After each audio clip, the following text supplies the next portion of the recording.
Hi, I'm Friday, and this is the next video in my series on how to present a document for a TMA. Now, this time I've kept, on the other videos, I've tried to keep below about 5 minutes or so.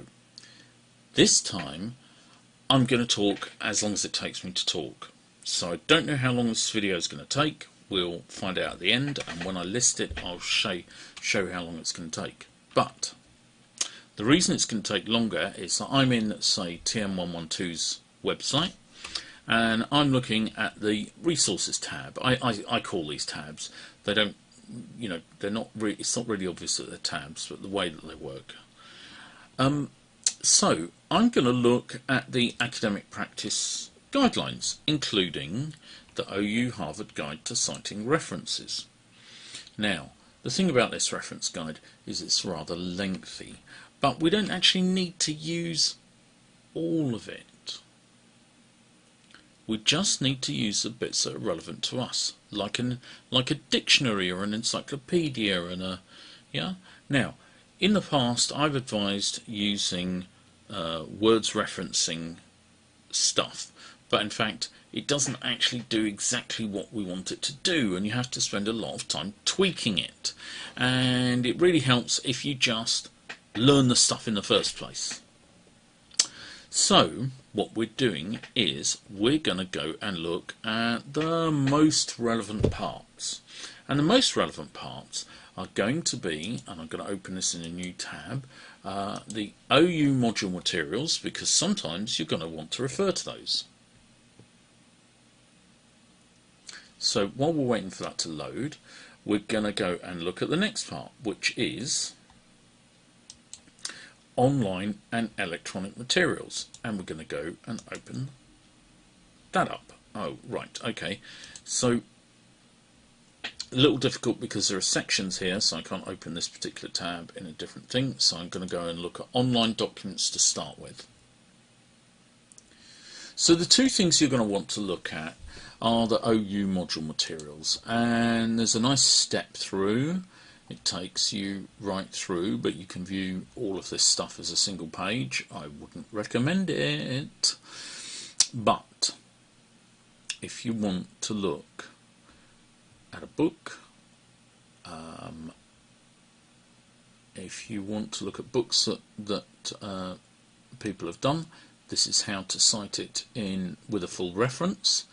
This is how to cite the actual thing. This is how to refer to it. This is how to cite it. So you'll notice Brace and Byford 2012, Brace and Byford 2012. No initials, no nothing, just Brace and Byford 2012.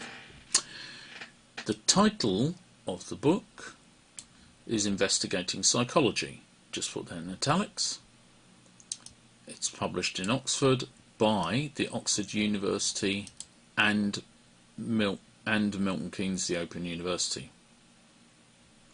So that's fine. You can do that. That's easy enough because you just go down here and look down and down and down. So here we go. This is actual course material from a book. That's the unit, the title of the book, Milton Keynes, the Open University. Easy. Okay, not very hard. Let's go and have a look at online resources. This is important. Online documents are going to be your principal citation. This is principally what you're going to cite. So there are more than two authors, so we say Spitzer et al. Et al. It means, and everyone. Et, Latin, and, yeah? And you can think of al as all. It's an abbreviation. You put in, you see how it's got a dot, a period, and a comma. I know that seems, I don't know, if you haven't written a lot of abbreviations in your life, it seems, I don't know, a bit odd, but it is absolutely the right thing to do. Then you write the date. So Spitzer, Eisenberg and Lowe. 3 authors. Spitzer is the primary author, gets listed first. No initials or anything. 1998. So that's how you cite. And then you put this in, and there are some keywords that you always put in, and you can make yourself a little cut and paste thing for this in some respects. So, author, title of the website or whatever. Sometimes difficult to determine. You have to say that it's online. A statement in square brackets saying that it's online. So, if you can determine the publisher, like this, then you determine the publisher and you say what it is.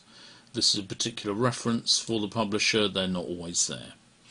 Then you say the words, the magic words, available at. This is what I mean about cut and paste. Available at, and then you give the URL. And this in Word should appear where it should appear to give a link straight away. And then crucially you say when you accessed the document. Now if you're wise, every time you access a document you will keep a copy of it. You'll keep a copy of it on the day of access so that you have something to refer to and something to show if there's any other question about it. This arises very rarely, but it comes from, saying this comes from a sense of paranoia that people change their documents, they change what they said, or corrections are made, and sometimes one word can change the meaning of everything. So let's take this and put this in our document. So here's our example. I'm going to change to our document. So this is the document. I'm going to put the reference in, and we put in the phrase references. Now, some people put bibliography. That's technically incorrect. That just means whatever they've read in order to contribute to this without actually necessarily citing it. I'm going to make references a second level heading just because I feel like it. You don't have to do that, but we're going to put this reference in. So I put that reference in as a straight paste, but I don't really want to do that because there's some odd characters there. So what I'm going to do, because it's the web, so what I'm going to do is I'm going to text only. That means I have to just go along, so let me clear that showing that. I'm going to go along and I'm just going to put this in italics using Control I. The rest of it is absolutely fine. The available app is there, the online is there, everything is there, so it's just pasted in. In order to have referenced this, I need to have cited it. So supposing this nonsense text contains a quote. So I put my quote, and my quote is outside that full stop because the full stop is part of the quote.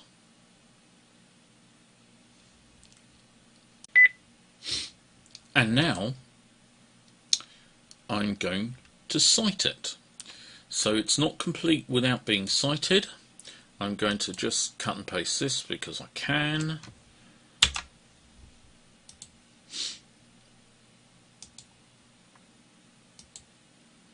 Spitzer et al. 1998. Cited very simply.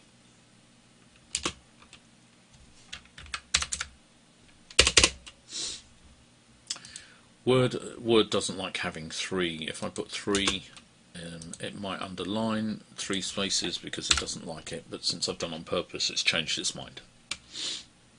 So I've made a quote. Sometimes I like to italicize quotes just to make the point, but the magic thing is putting a quote in quotes means that you don't get picked up by plagiarism software, because the plagiarism software determines that that is a quote, and it can determine that it is followed by a citation, and then the citation can be followed, and the citation is down here. It is easy to pass, and everything is golden. You can get a whole bunch of sites to provide the citations for you and format this stuff and do the thing. There are things like Cite You Like or whatever. If it's even still running, I don't use any of those because I have different systems, but you can determine your own system. Do it now.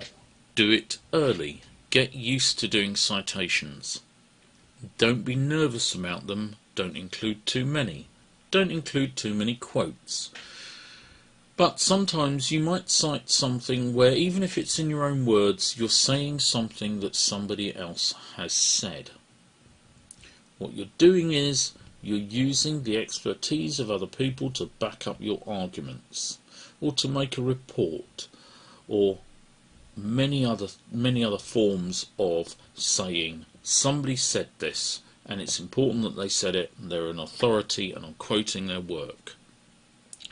We don't work in isolation. It's a very hard lesson for me to learn. It'll be a very hard lesson for you to learn, but do learn it because it's very important. So that's coming up on 12 minutes. I'm going to stop talking for this particular go, and I'll talk to you again soon.